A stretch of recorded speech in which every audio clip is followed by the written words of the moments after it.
একজন এমএলএ ডেবরার হুমায়ুন কবির কালকে বলেছেন মুর্শিদাবাদেতে হিন্দুদেরকে কেটে গঙ্গায় ভাসিয়ে দেবো, কেউ কিছু করতে পারবে না। এই হচ্ছে দিদির আইপিএস অফিসার, এই হচ্ছে দিদির এমএলএ।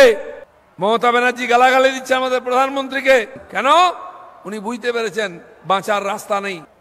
পশ্চিম বাংলার মানুষ গতবারে 18টা সিট দিয়েছিল, তাই 300 পার হয়েছিল, 303 হয়েছিল। তাই আমাদের প্রতি আমাদের নেতাদের আস্থা বিশ্বাস বেড়ে গেছে যে আমরা বললাম 22, জিতিয়ে দিল 18। তাই মাননীয় অমিত শাহ, যিনি আমাদেরকে ভালো করে জানেন এখানকার রাজনীতির, আমাদের পার্টির কর্মীদেরকে, তার পুরো বিশ্বাস আছে। তিনি বলেছেন 35 সিট চাই। যেভাবে ভোটিং শুরু হয়ে গেছে, যেভাবে টিএমসি বাড়ি ঢুকে গেছে, তাদের নেতারা যেভাবে গালাগালি দিচ্ছেন, ভয় পেয়েছেন, আমার মনে হচ্ছে 35-এর কাছাকাছি আমরা পৌঁছে যাব। 1-2 দিন আগে একজন এমএলএ ডেবরার হুমায়ুন কবির একসময় আইপিএস অফিসার ছিলেন, এখানে গরুর টাকা তুলে দিতেন, কয়লার টাকা তুলে দিতেন, বালির টাকা তুলে পার্টিকে দিতেন। তিনি রিটায়ারমেন্ট নিয়ে এমএলএ হয়েছেন। তিনি রোজ ধমকাচ্ছেন। কালকে বলেছেন মুর্শিদাবাদেতে যে মুর্শিদাবাদে 70% মুসলমান, 30% হিন্দু, হিন্দুদেরকে কেটে গঙ্গায় ভাসিয়ে দেবো, কেউ কিছু করতে পারবে না। এই হচ্ছে দিদির আইপিএস অফিসার, এই হচ্ছে দিদির এমএলএ।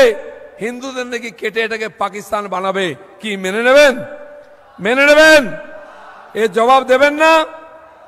এই সাম্প্রদায়িক রাজনীতি, এই উগ্রপন্থার রাজনীতি, প্রতিহিংসার রাজনীতি পশ্চিমবাংলায় চলতে দেব না আমরা।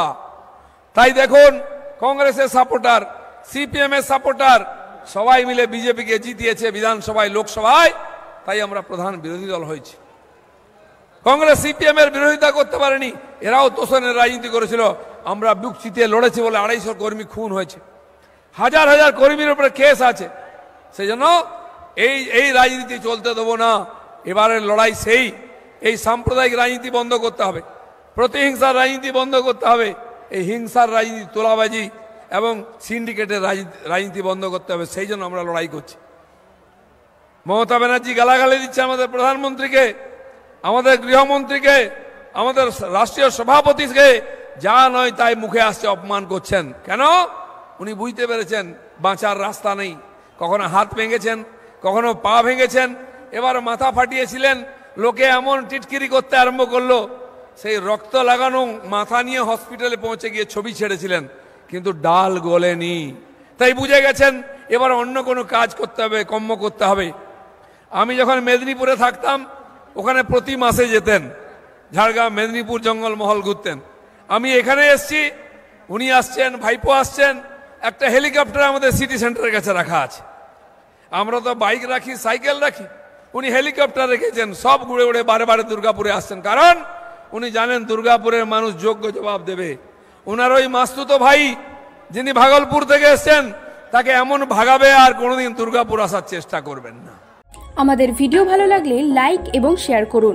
কমেন্ট সেকশনে গিয়ে জানান আপনাদের মতামত। আরও ভিডিও পেতে আমাদের চ্যানেল সাবস্ক্রাইব করুন এবং প্রতি মুহূর্তে খবরের আপডেট পেতে প্রেস করুন বেল আইকন।